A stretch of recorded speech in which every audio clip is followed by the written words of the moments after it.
The first thing Marcus noticed when he stepped off the Greyhound bus was how much his old neighborhood had changed and how much it hadn't. The liquor store still had the same flickering neon sign, the same rusted security grate. The corner where he'd used to shoot dice with his cousins still buzzed with laughter, except now it was a different generation. Everything felt eerily familiar and impossibly distant. It had been 7 years since he'd walked these streets as a free man. 7 years inside. He adjusted the duffel bag on his shoulder and looked up at the cloudy sky. Freedom smelled different out here. Raw. Like rain and concrete and hard decisions. Marcus took a deep breath before climbing the steps to his mama's porch. She opened the door before he could knock. "Boy, you still breathe heavy like your daddy," she said, pulling him into a hug. "You hungry?" He nodded. "Some things you didn't forget." Inside, the house was cleaner than he remembered, quieter too. His little sister, Mia, peeked over the staircase railing. "You look older," she said. "You look taller," he replied with a grin. But the moment he sat down, he noticed the change in the air. Something was off. His mother finally looked him in the eye as she set down a plate of chicken and rice. "He's been running with them boys on 5th, she said softly. "Your son, Deon." Marcus dropped his fork. "What?" She nodded. "Thought you knew. He don't listen to nobody now. Not even me. 16 going on 40. Marcus stared at his food, suddenly not hungry. He had written Deon every week from prison. Had dreams of coaching his basketball team, helping with homework, watching movies on the couch. "What's he into?" Marcus asked, his voice barely steady. "Everything he shouldn't be." Later that night, Marcus stood outside, watching the neighborhood lights flicker on. A car pulled up across the street, tinted windows, low hum. He recognized the type rolling slow like a shark circling prey. The window rolled down and a familiar face popped out. "Yo, big him back in the streets." It was Jalen, his old running buddy. "Didn't expect to see you back here." "Not back," Marcus said. "Just visiting." "Word." Jalen smirked. "Maybe you can talk to your boy before he does something stupid." Marcus's chest tightened. "What do you mean?" Jalen leaned out the window, voice low. "He hit a stash house last week. Southside boys ain't happy." Marcus stepped off the porch, fists clenched. "Where's he now?" Jalen pulled off without answering, the tires whispering against the wet pavement. Marcus rushed back inside, heart pounding. "Ma, where's Deon?" Her face went pale. "He said he was going to the gym." "But I don't think that's where he went." Marcus grabbed his coat. "Call his phone." "I've been." "He won't pick up." Just as Marcus reached for the door, Mia screamed from the living room. "Look." On the TV, breaking news, shooting near Oakwood and 10th, suspect fled scene. Police investigating. Marcus stared at the screen. That was 4 blocks from Deon's school. He didn't know if he was racing toward redemption or revenge, but he knew one thing. He was running out of time. Marcus ran. He hadn't sprinted like that since the yard in lockup, but his legs moved with a desperate kind of power only fear could summon. Oakwood and 10th was a few blocks away, but every step felt like it carried the weight of everything he'd failed at. He didn't know what he'd find, sirens or silence, but he needed to see it with his own eyes. When he turned the corner, the scene was still hot. Yellow tape flapped in the wind. A patrol car idled in the middle of the street. 2 officers spoke to a woman in a hairnet standing on the stoop of a brownstone, arms crossed, mouth moving fast. Marcus kept his head down, heart hammering. He eased into the edge of the crowd. "Kid pulled a piece," someone whispered near him. "Real young. Took off running toward Lincoln." Marcus's gut turned. Lincoln Street backed up to the old high school gym. He pivoted and moved quick, keeping to alleys, his old shortcuts. The streets hadn't changed much, but Marcus had. He wasn't the same man who used to run these blocks with a gun in his waistband and revenge on his mind. At least, he hoped not. Behind the rec center, he found Deon. The boy was crouched behind a dumpster, hoodie soaked with sweat, hands shaking as he tried to light a cigarette. His eyes snapped up as Marcus approached. "Dad?" Deon said, startled. "What the hell are you doing here?" "Saving your life, if I'm not too late." Marcus reached down and yanked him to his feet. "Tell me it wasn't you." Deon looked down. "It wasn't supposed to go like that. I thought the house was empty, just a grab, that's all." J-Rock said. Marcus nearly lost it. "You taking orders from punks now?" Deon jerked his arm away. "What do you care? You ain't been around. Now you come back acting like you father of the year." The words hit hard. Too hard. Marcus knew he didn't have the right. But he also knew silence was no longer an option. "You're right," Marcus said. "I wasn't there. I was locked up, thinking about every mistake I ever made. You were all I thought about. Every day." Deon blinked but stayed silent. We don't have time for a speech, Marcus said, I scanning the lot. Did anyone see your face? Deon hesitated. Maybe. I don't know. Some girl was across the street. I ran fast. Marcus exhaled slowly. Then we've got one shot to fix this. But you need to trust me. Why should I? Deon challenged. Because I know what happens if you don't. They ducked into the rec center. Marcus had a plan, or at least half of one. He used a coach here before the arrest. His keycard still worked. That surprised him. Inside, they headed to the old supply closet in the back hallway. He slammed the door shut behind them. You stay here. Don't move. I'll come back for you. Where are you going? To find J-Rock. And end this before they end you. Deon's eyes widened. You can't just walk up on him like that. Marcus met his son's gaze. Watch me. He slipped out heart-pounding. He didn't know exactly where to start, but he knew one thing: J-Rock always ran his mouth at Malik's barbershop on Thursdays. And it was Thursday. He was halfway down the street when he spotted the black SUV. It rolled by slow. Too slow. One window cracked, just enough to see a pair of eyes scanning the sidewalk. Marcus ducked into the alley, blood running cold. They were looking for Deon. And they weren't the cops. His phone buzzed. A message from a blocked number. We know where your boy is. You've got 24 hours. Marcus stared at the screen, fists shaking. This wasn't just about Deon anymore. It was about survival. His past had caught up with him, and now it was dragging his son down with it. Marcus knew that message wasn't a bluff. The Southside crew didn't make threats, they made examples. If they knew where Deon was hiding, it meant someone was talking, maybe even watching. Time wasn't just running out, it was almost gone. He bolted back toward the rec center, every instinct screaming. When he reached the back hallway, the supply room door was still shut. He knocked once, then twice. It's me. No answer. His throat went dry as he turned the knob. Empty. The room was empty. Deon, he called out, panic creeping into his voice. No reply. He spun in place, trying to think. Did he leave? Was he taken? Then he saw it on the floor, under the shelf, a folded piece of paper. His name scribbled on the front. He unfolded it, hands trembling. I couldn't sit around waiting. I went to fix it. I'm sorry, Dad. Marcus cursed under his breath. The kid had gone after J-Rock himself. He thought he was being brave. But in these streets, brave didn't mean alive. Marcus pulled out his phone and made the call he swore he'd never make again. Travis, he said as soon as it connected. I need eyes on the south side. J-Rock. Now. Travis sighed. Damn, man. First day out and you already back in the fire. It's my son, Marcus said. And he's walking into something he won't come back from if we don't move. 10 minutes later, Marcus was in Travis's rusted-out Buick, heading toward an old garage that doubled as J-Rock's safe house. The whole ride, Marcus tried to prepare for what he might find. The thought that his son could be bleeding out in some back room made his vision blur with rage. But when they pulled up, the lot was quiet. Too quiet. No music, no laughter, no guards on the stoop. That's not right, Travis said, reaching under his seat for a bat. Marcus pushed the door open slowly. They stepped into the dim garage, the smell of oil and cigarettes thick in the air. That's when they saw it. The blood. A long smear across the floor. A shattered chair. And in the corner, someone tied to it. But it wasn't Deon. It was J-Rock. His face was bruised and swollen, lips split wide open. He looked up as Marcus approached, spitting blood. He came in like a demon, J-Rock muttered. Your kid, he ain't scared of nobody. He caught me slipping. I was high, half asleep. Didn't even see him coming. Marcus's heart dropped.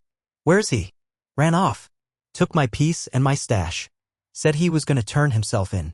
What? Marcus stepped back. That don't make sense. J-Rock chuckled, the sound thick with blood. Said he wanted to be a man. Said he didn't want to run no more. Said he didn't want to be like you. Marcus flinched. Deon was going to the cops? Was he trying to make things right or just end it all before someone else did? Travis, drive, Marcus barked. Head to the precinct. They peeled out of the lot, tires screeching. The precinct was 20 blocks away, but Marcus felt every second as a noose tightening around his neck. If Deon handed over that stash, the Southside boys would come after him harder than ever. And if the cops took him in with that weapon, he'd be doing time before he could even vote. When they pulled up to the station, Marcus jumped out and ran to the front desk. My son, he said breathlessly. Deon Taylor. He's 16. Said he was coming here. The officer glanced up, uninterested. What's this about? I think he's trying to turn in evidence. Please, just tell me if he's here. The officer checked the logbook, then frowned. We had a kid come in. Young, scared, hoodie soaked in sweat. Brought in a gun and some cash. But before we could log anything, he bailed. What? Panicked. Said something about someone following him. Then he ran out the back. Marcus felt the floor tilt beneath him. Deon was still out there. Still running. And now, both the cops and the gang were after him. Just then, Marcus's phone buzzed. A photo message. He opened it. The image was grainy but clear enough. Deon, crouched in a stairwell, eyes wide, a gun in his lap. The caption read, "We warned you." Clocks ticking. Marcus stood frozen outside the precinct. Phone clenched in his hand. The image of his son burned into his mind. Deon wasn't just running anymore, he was being hunted. They had eyes on him, and worse, they were letting Marcus know. This wasn't just a message. It was a warning. A countdown. He turned to Travis, who had lit a cigarette and was watching warily from the car. "They're playing with us," Marcus muttered. "Like this is a game." Travis blew out smoke slowly. "You sure he ain't with one of his boys?" "He doesn't have boys. Not real ones. Just kids trying to act hard. This is different." He got back in the car, fists shaking. "He's somewhere nearby. That stairwell in the photo, brick walls, rusted railing. I know that place. That's the projects on Jefferson and 12th. Travis started the engine, and they sped off. Marcus's mind raced. He couldn't stop replaying what J-Rock had said. "Didn't want to be like you." It stung more than any prison fight or betrayal ever had. Marcus had spent years thinking about how to become a better man for his son. But Deon only saw the past. Only saw the wreckage. They pulled up behind the projects, engine still running. Marcus jumped out, scanning the building. Just as he stepped into the side alley, he heard footsteps. Fast, panicked. Then a thud. Someone tripped on the stairs. "Deon!" Marcus called out. "It's me." Silence. Then from behind the dumpster, Deon emerged, limping, blood running down his forearm. "They saw me," he gasped. "I tried to hide. I didn't know they had cameras." Marcus rushed over. "Are you hit?" "Just scraped. Glass. I had to bust a window to get out the back." "We need to move. Now." They climbed into the car and Travis hit the gas. But before they made it 2 blocks, headlights flared behind them. Then another set. Marcus looked in the side mirror. 2 black SUVs, closing in fast. "They found us," Travis muttered. "What the hell do I do?" "Drive like you're crazy," Marcus snapped. "Because they are." Tires screeched as they flew down side streets, dodging trash cans, hopping curbs. Deon clutched his arm, panting, eyes wide with fear. "Dad, I'm sorry," he choked. "I didn't know it would get this bad." "It always gets this bad," Marcus said. "That's why I left it behind. That's why I didn't want you in it." Travis made a hard turn and ducked into a narrow alley between 2 warehouses. They killed the lights. For a moment, everything was still. The roar of the SUVs faded. Marcus exhaled. "We bought time. Not much, but enough." "Enough for what?" Deon whispered. "To fix this. The right way." "What's that mean?" Marcus turned to face his son. "You're gonna do exactly what I say. No arguing. No running off again. We're ending this tonight." Deon nodded slowly. "Okay." They got out and slipped through the alley's back entrance, leading to an abandoned rail yard Marcus knew from his youth. He pulled out a burner phone and dialed a number he swore never to call again. "Marlon," he said when the voice answered. "Yeah, I need you. One last favor." "You know there's no such thing as last with me," Marlon said with a chuckle. "It's about your nephew." Silence. "Where do you need me?" "Bring heat. Bring someone who can wipe tracks. They've got eyes all over. Meet me at the old substation." Marcus hung up. "Who was that?" Deon asked. "Your uncle. My brother. I thought he was dead." "Might as well be. But he owes me. And you're the only family he's got left." Deon was quiet for a long moment. Then he said, "I wanted to make you proud." Marcus didn't speak. He just squeezed his son's shoulder. They started toward the substation, shadows thick around them, hope growing thinner by the step. But just as they reached the gate, a voice echoed from the darkness. Hands where I can see 'em. Both of you. Flashlights blazed. Officers. Guns raised. One stepped forward. We got a tip you're carrying unlicensed firearms and stolen property. You're under arrest.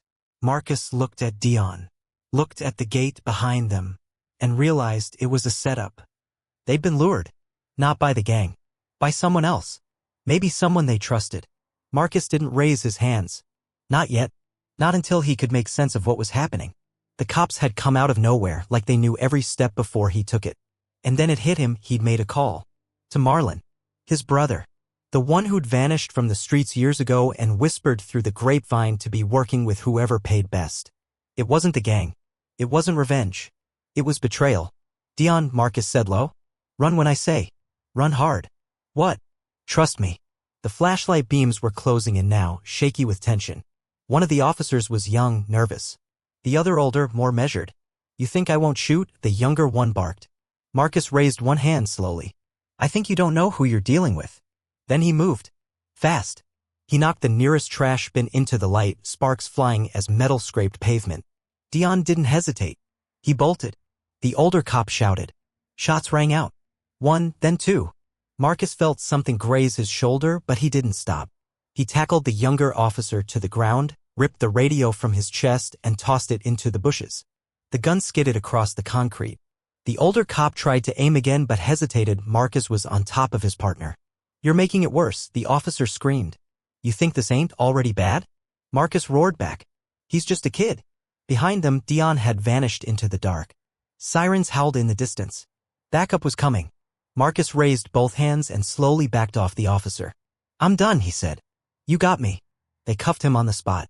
Slammed him against the side of the substation wall, yanked his arms so tight behind his back he winced. Where's the kid? One growled. Gone, Marcus said through clenched teeth. You had your chance. They shoved him into the back of the squad car. As they pulled off, Marcus caught a glimpse of something in the side mirror. A shadow on the roof of the substation. A hooded figure crouched low. Deon. Watching. Waiting. Good, Marcus thought. Stay hidden. Stay alive. At the station, they processed Marcus fast. Too fast. No questions, no waiting, just fingerprints, mugshot, and a long sit in a cold cell. He knew what this meant. Someone wanted him off the board. Not the cops, not really. Someone higher. Someone who knew he was the last thread keeping Deon from falling into the fire. It wasn't until the middle of the night that the door finally opened. Not a guard. Not a cop. A man in a suit. Clean cut. Unmarked badge hanging from his belt. Mr. Taylor, the man said, voice calm and sharp. You've made quite the mess. Marcus squinted. You ain't police. Not exactly, the man said, pulling up a chair. Think of me as interested. In what? Your son. And what he stole. Marcus's stomach dropped. He didn't steal anything. He turned it in. Then where is it? Marcus didn't answer. We tracked the money, the agent continued.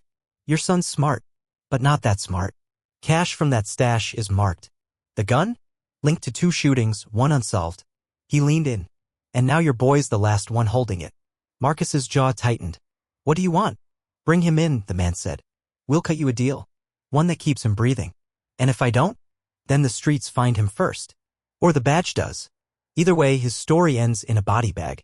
Marcus looked away. You think I'm just gonna serve him up to you? The agent stood. I think you already did. That call to your brother? We've been listening.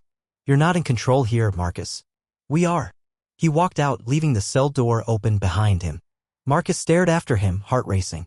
They turned Marlon. They were watching every move. Which meant Deon wasn't safe. Not even for Marcus. Back on the rooftop, Deon waited until the sun cracked the horizon before climbing down. He didn't know where to go. He didn't have money. He didn't have backup.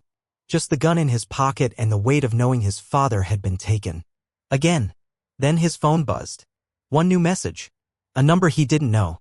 It read, Want your dad back? Bring the bag to where it started. Alone. 1 hour. Deon stared at it, pulse rising. The bag? He thought it was gone. Hidden. But someone knew. Someone who wanted it bad enough to use Marcus as bait. He slipped the phone back into his hoodie and took off running. Deon ran like the pavement was crumbling behind him. Sweat soaked his hoodie, the morning sun barely lifting above the skyline as he darted through alleys and jumped fences, making his way toward the place where it all began, an abandoned building near 5th and Ridge, the one J-Rock used to call the drop. That's where the bag was hidden. Not the whole stash, just a sample, the money and the gun he hadn't turned in, the one he kept in case someone came after him or his dad. He never expected it to come to this. When he reached the building, the front door creaked on its rusted hinges. Broken glass crunched underfoot. It was dead quiet. He crept through the darkened hallway and into the basement stairwell, the air thick with dust and old secrets. In the corner, behind a busted water heater, the backpack was right where he left it. He grabbed it and zipped it tight. Then came the voice. Smart move. Now don't do anything stupid. Deon turned slowly. 2 men stepped from the shadows. One held a phone. The other held a gun. Where's my dad? Deon asked, voice shaking. The first man smirked. Safe. For now. Depends on you. I brought the bag. Let him go. Not yet. The second man reached for the backpack. Deon tensed but let it go. The man unzipped it, peeked inside, and nodded. It's all there. Good, the first man said. Now take a walk. What? Go home, kid. Forget all this. It's over. No. I'm not leaving without him. The man smiled thinly. You've got guts. Just like your old man. And then gunfire. 3 sharp cracks shattered the air. The man with the phone dropped first, a bullet tearing through his chest. The second man spun, too late, as a figure burst through the doorway, all fury and fists. Marcus. His wrists still raw from the zip ties he'd broken, his shirt blood-streaked from the shoulder wound. He tackled the gunman, slamming him against the wall, ripping the weapon from his hands and turning it on him in one fluid motion. You okay? Marcus asked Deon, panting. Deon nodded. You escaped. Didn't have a choice. They left the door open on purpose or maybe thought I wouldn't make it out. Either way, I slipped the cuffs and ran. Was it them? Cops? Marcus looked at the bodies. Not exactly. Outside, tires screeched. Backup was coming. The real kind this time. Marcus grabbed the backpack and tossed it into the flames, licking up from a broken barrel in the corner. What are you doing? Deon shouted. Erasing it. All of it. But the money, it's poison, son. Marcus looked at him. We either walk out of here clean or we don't walk out at all. They stood there as the bag burned. The gun, the cash, the evidence, everything that had nearly destroyed both of them turning to ash. They slipped out the back just before the sirens hit. 2 days later, Marcus and Deon sat across from each other in a diner on the edge of town. Deon's hand was bandaged, Marcus's shoulder stitched. The waitress poured them coffee like it was any other day. You still think I'm gonna be like you? Marcus asked. Deon shook his head. I think. I got a lot of you in me. But maybe that's not a bad thing. Not all of it. Marcus managed a smile. You still got a chance to choose. Make something different. And you. Marcus looked out the window. I don't know what I've got left. But I'm not wasting it. Suddenly, Deon pulled out his phone and slid it across the table. A video played grainy footage from the alley that night. A cop beating Marcus down before backup arrived. Unprovoked. Brutal. Deon stared at him. I leaked it. Marcus blinked. What? People saw. It's going viral. They're asking questions. You trying to make me famous? I'm trying to make you heard. Marcus exhaled. Then maybe we've got a shot. Outside, life moved on. But inside that diner, 2 men sat, broken, rebuilding, finally ready to fight for more than survival. They were blood. And they were done running.